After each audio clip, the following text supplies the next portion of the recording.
So in your mind, Mr. Green, when you see these posts, you say she's out with whoever got the good D. Yeah, basically. I was out with, Basically. that was recently. And you admittedly say, that's what I'm looking for, that's what I am. I don't sugarcoat nothing.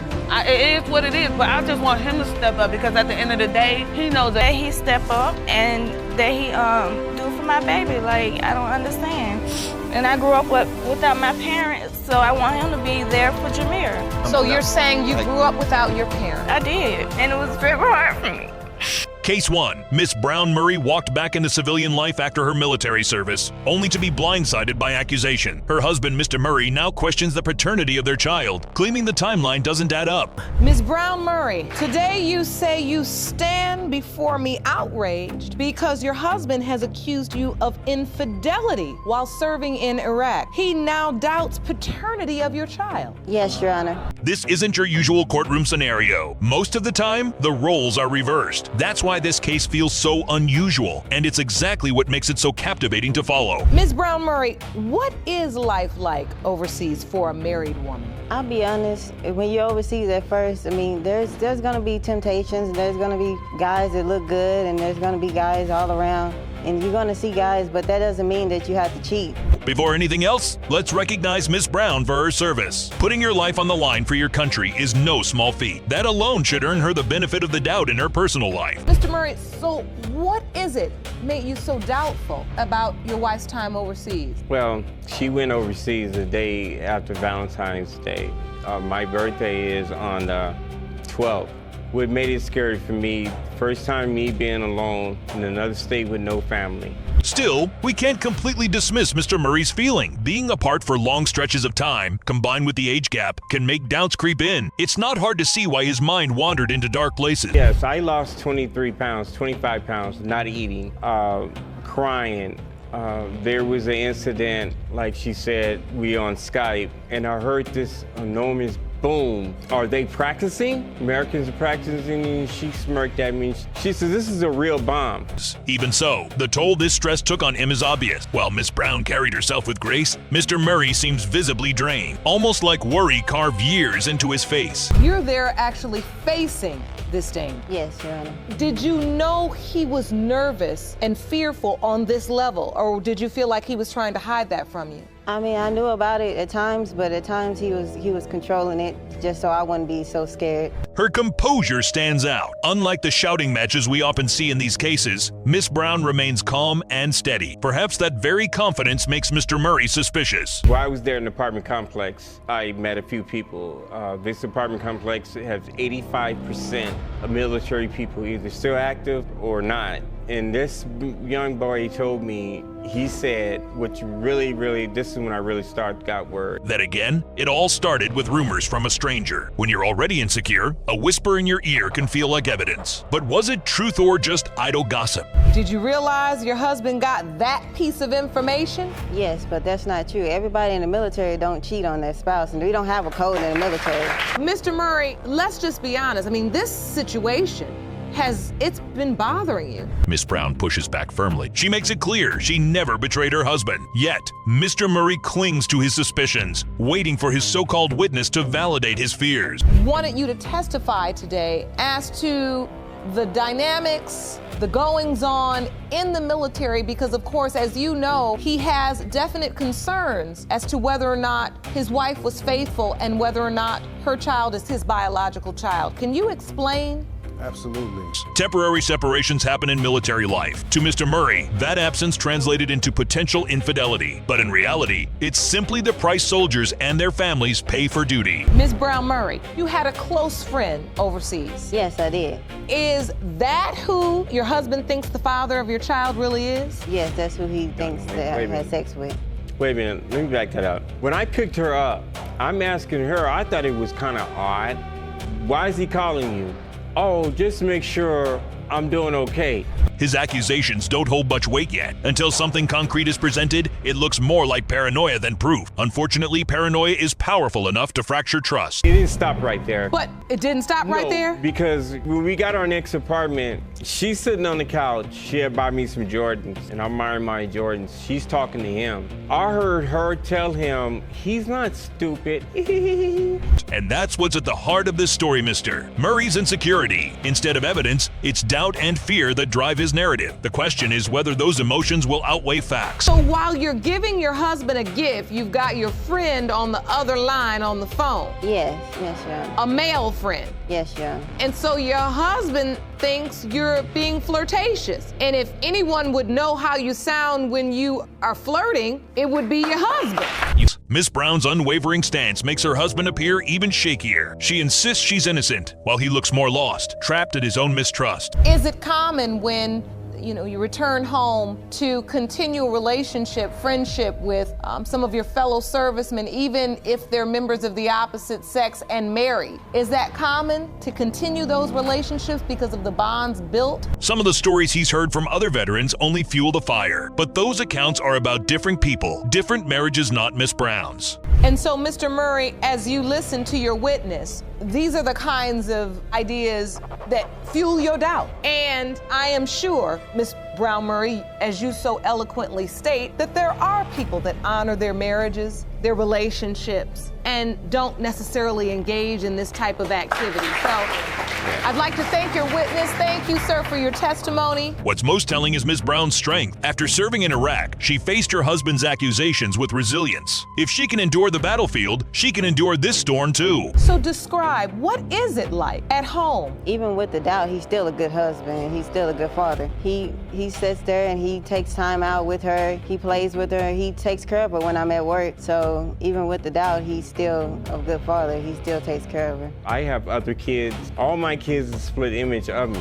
She doesn't too much look like me. Ultimately, Mr. Murray's doubts reveal more about him than her. Separation, rumors, and insecurity painted a picture in his head. Now, the court will decide whether that picture is pure imagination or grounded in reality. Mr. Murray, it has been determined by this court that you are her father. Thank you. I think my niece.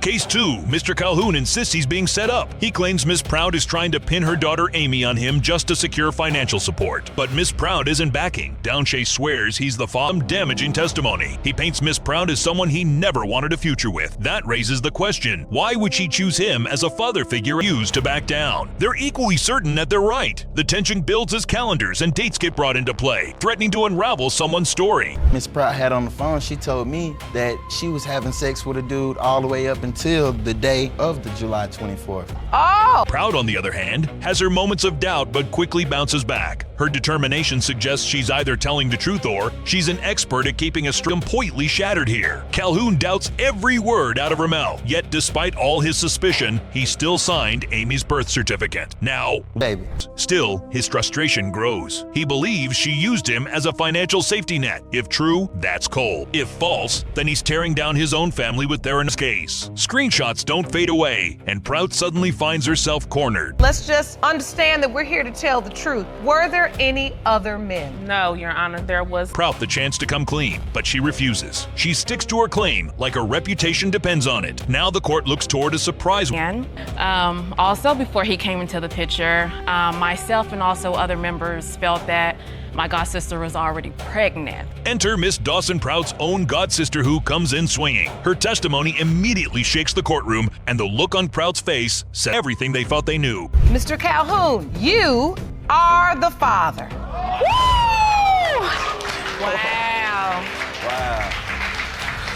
You are Amaya's biological father. Yeah, it's a really hard pill to swallow, Your Honor. Case 3. This case is wild. Miss Lee walks into court determined to prove that Mr. Green is her son Kingston's father. For 3 years, she says he's denied the boy. Mr. Green, however, insists another man her sugar daddy is the real dad. Lee, you have come to court today with one goal in mind, to prove to Mr. Green that he fathered your 3-year-old son Kingston. You say Mr. Green has denied your son from the moment you got pregnant, but today his denial will end. Is that correct? Yes, Your Honor. 3 years is a long time for a child to live in uncertainty. At this point, Kingston deserves to know who his father really is. Miss Lee's frustration makes sense she's been waiting too long for closure. Mr. Green has been denying my child since day one. He's been denying them for 3 years. He has never came around like he's supposed to. I have to call. I have to do so much to get this man into my child's life. But at the end of the day, I just want him to step up. Mr. Green's excuses don't hold much water. Kids don't care about meeting in the middle. They'll only remember who showed up and who didn't. Kingston's birthdays are missing a father figure. At the point me and her was talking, it was back and forth. We was never in no steady relationship. She knew I had a girlfriend already. She tried to break me up from that, and I told her He moved into my home.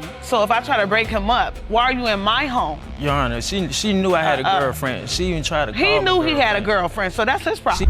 Miss Lee doesn't sugarcoat anything. She speaks directly and without filters, which can be refreshing. Still, Mr. Green living with her while juggling another relationship was always bound to create chaos. In your mind, you knew you weren't really in a relationship with him, but you thought he was trying to play both sides. Right. Before I got there, she told me she was back and forth between some other dudes. She didn't know if it was his or mine at first. Yes, I did. I slept with another dude one time with a condom. The back and forth between them is ruthless. Every insult feels like a ping pong match with no end. Judge Lake can barely keep up, and honestly, neither can we. You submitted to the court Facebook posts from Ms. Lee that say, is it wrong to have choices on men and blank all on the first day just in case the D ain't good? Just asking. Oh, that's a question. That was recently. And that's not when King was born, 2015 now. Then comes Miss Lee's social media drama. Her posts get read aloud, and they're bold, to say the least. She doesn't flinch, though, standing by every confidence or recklessness. You decide. So in your mind, Mr. Green, when you see these posts, you say she's out with whoever got the good D. Yeah, basically. I was out with, Basically. that was recently. And you admittedly say, that's what I'm looking for, that's what I am. I don't sugarcoat nothing. It is what it is, but I just want him to step up because at the end of the day, he knows that he's doing wrong. What's messy here isn't just the post sets the whole situation. Miss Lee has admitted to doing what she wants, but when she has to beg or trick Mr. Green just to see Kingston, that's where it really stings. Cause I went over there, but we didn't do nothing. We did something. Your Honor, she just wanted me to come. She said she wanted me to come over and watch him. You know, keep an eye on him, and she wanted to spend some time with him. And the position I was in at the time, he couldn't come to my place because her and my girlfriend they had. Here's the keeper she's not chasing money. Unlike many others who come here, Miss Lee isn't asking for child support. She only wants Mr. Green to give his time to Kingston. Ms. Lee, I want you to take me back. You find out you're pregnant. What happens? Do you tell him immediately? When I found out I was pregnant, I took a pregnancy test and I told him that I was pregnant. And then I guess he didn't believe me, so he took me to the clinic and they told him I was pregnant. That paper don't lie. So when he found out, he denied right then and there. That doesn't mean her honesty isn't shocking. She openly admits to having a sugar daddy. Everyone in the courtroom gasps, but Miss Lee stands tall. Her bills are paid, her conscience clear. Pictures and pictures and something else is totally, sex and pictures are totally different. So yeah, I send pictures. Hey. This sugar daddy paid for the baby shower too. Baby shower, he buys clothes for him. He does everything. Where were you? You ain't bought nothing. You should be surprised another dude is doing something. Still, that kind of openness is a double-edged sword. Mr. Green looks humiliated as she shares details most people would keep private. His ego is taking blow after blow. Lied on purpose and I told him that because 3 at the years end of the day, straight. I want to continue 3 years straight. doing stuff with him, you know, without. Come on, and man. I knew I was on Oh, death so row. you didn't want to use a condom? He didn't either. We did it the first day without. Wham, bam, thank you, ma'am, and I got pregnant because we didn't do it once. We were doing it for the whole month. With all the shocking confessions flying around, it's tough to keep track. Even Mr. Green seems lost, unsure which parts to believe and which to dismiss. So when you told him you were pregnant, his response was what? It ain't mine. And that was your first response? You didn't say it wasn't yours? I said, I don't know, it ain't mine. You don't know. It's not Okay. mine. So, Where were you? okay, I don't know, it's not mine, but you admittedly were sleeping with her unprotected. Yes, I was, Your Honor. At this point, he needs solid evidence to turn the tables. Miss Lee's energy and brutal honesty are keeping her ahead. If Mr. Green doesn't deliver, he's in trouble. All right, first of all, he was born on June 3rd. I went to the hospital. I asked the hospital, you know, can we go ahead and get DNA testing done, whatever. So a few days later going by, she's telling me, oh, it's too soon for him to come outside. He was just born, this and that. She refused right then, Your Honor. I refused because he was a day old. When his big reveal finally arrives, it's underwhelming. Whatever he brought to court doesn't hit as hard as promised. Miss Lee walks away practically untouched, smiling through the storm. Sounds like to me, I mean, you all doing a whole bunch of nothing. Like, it doesn't take this long to get a DNA test. What he wanted me to do was pay for it. I felt like we both had them. You pay half, I pay half. But they ain't got. But it just feels like, I mean, both of you all going back and forth, back and forth. It's like a power play after power play. I mean, Kingston wants some papa play. No one's saying Miss Lee's perfecties admitted plenty of questionable choices, but at least she's been upfront. Mr. Green, meanwhile, hasn't fully explained where his doubts stem from. Like I said, when he was first born, she was saying she did admit that she slept with someone. Then on top of that, after he was born, she kept asking me, oh, let me see your baby pictures. Let me get your baby picture, trying to compare them. And once she got the baby pictures, that's when she felt like she was 100%. Bingo. You know, Bingo. She was Don't they look like the same sure. baby? Then there's the resemblance. Side-by-side photos of Kingston and Mr. Green are undeniable. They could be twins, yet somehow Mr. Green still won't see it.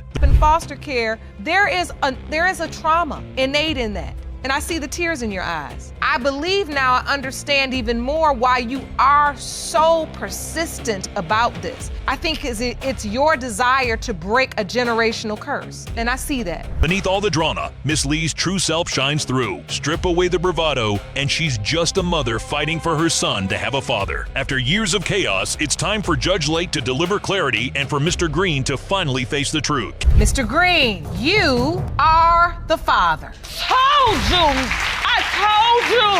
Look at him! Look at him! 3 years! You are the father. Oh my God. Woo. Thank you. Thank you. Case 4, the Dark versus Bailey case, takes a wild twist when another woman enters the scene unexpectedly. But that's not even the headline, mister. Dark flat out labels Miss Bailey as dishonest and promiscuous. So what led him to throw such accusation? Begins with a one-night stand between exes. Mr. Dark admits it happened, but claims that one encounter couldn't possibly result in a child. Someone needs to remind him that biology doesn't quite. Bailey insists she was only with him. If that's true, then Mr. Dark would naturally be the father. The only wrinkle is the suggestion of another man being around during that time, which complicates everything. Despite all this, Dark kept going back to Bailey. He could have moved on, yet he chose her again and again. Maybe it wasn't. Love it was comfort. But in court, that doesn't make the situation any less messy. Years. Bailey claims Dark was forced into signing the birth certificate. He says he was tricked, though legally, signing without certainty was his own mistake, unless of course the child really is his. The fire. Her testimony makes Bailey's version sound shaky. Still, the possibility of Dark being the biological father hangs in the air. You grew up without your parents. I did, and it was very hard for me. At the end of the day, the courtroom tension comes down to one test. Bailey wants recognition, Dark wants freedom, and his girlfriend wants clarity. The DNA results will either end the chaos or make it explode even further.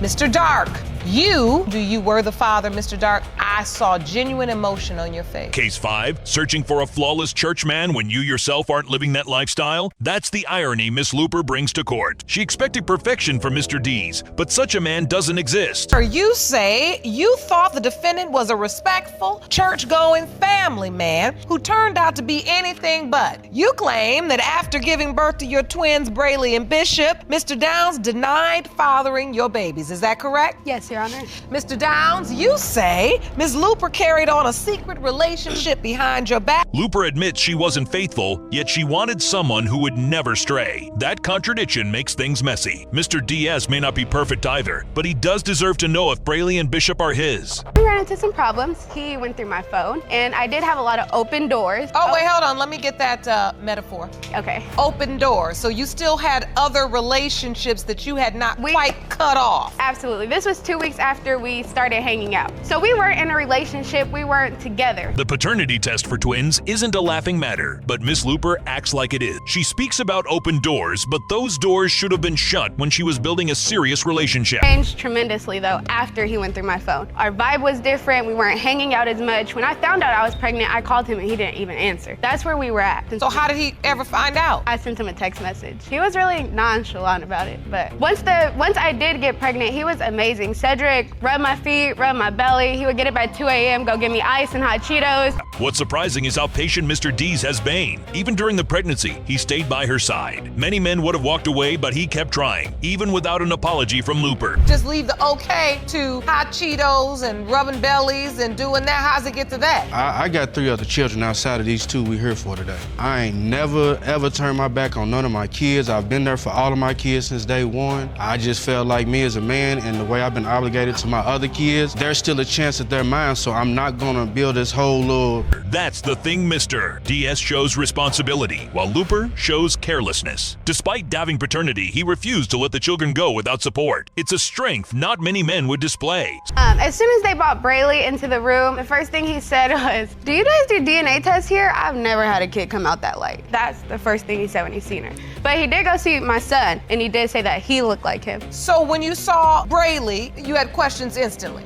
You didn't feel like you could be her father. Still, he has every right to demand answers. DNA testing isn't about mistrust, it's about certainty. Looper may resist, but deep down, DSE's instincts are telling him something feels off. Baby, I posted Brayley on Snapchat, and the other guy who the messages he's seen wrote me and sent me a picture of his daughter and told me that, like, I believe that that's my daughter. Wow, so you posted a picture of Brayley, and the other man you were having sex with wrote to you and said, "I think this is my daughter." Looper finally mentions another man, but this guy seems unreliable. His only claim to fatherhood came through Snapchat posts, which says more about him than it does about raising kids. Mr. Downs, do you feel like you could be the father of one twin and someone else be the father of the other? Yes, ma'am. I just like with Bishop, I felt a much bigger bond with my son. Every time I see him when we video chat, like his face just lights up when I'm talking to him. Like, you know what I'm saying? He knows my face, he knows who I am. And Brayley does too, to an extent, but it's just something about... DS even questions whether the twins could have different fathers. That thought alone shows how lost he feels his bond with one child is strong, but with the other, there's a distance he can't explain. Relationship with how are you treating the children? I mean, like, you know what I'm saying? When I had flown to California, she had got me out there to go see the kids. And I mean, like I said, we had a good time. I bonded with both of them. But like I said, it's just something about my son that makes me feel like that's the one that's mine. So you all fully broke up and you went to California? Yes, ma'am, she up and left. I left to California. By now, the tension has shifted. The court no longer sees this as just banter. Everyone is desperate to know the truth. The envelopes hold the final answer whether Looper has been misleading DS or if the children truly are his. Mr. Downs, you are not the father. The next result reads as follows. Mr. Downs, you are not the father.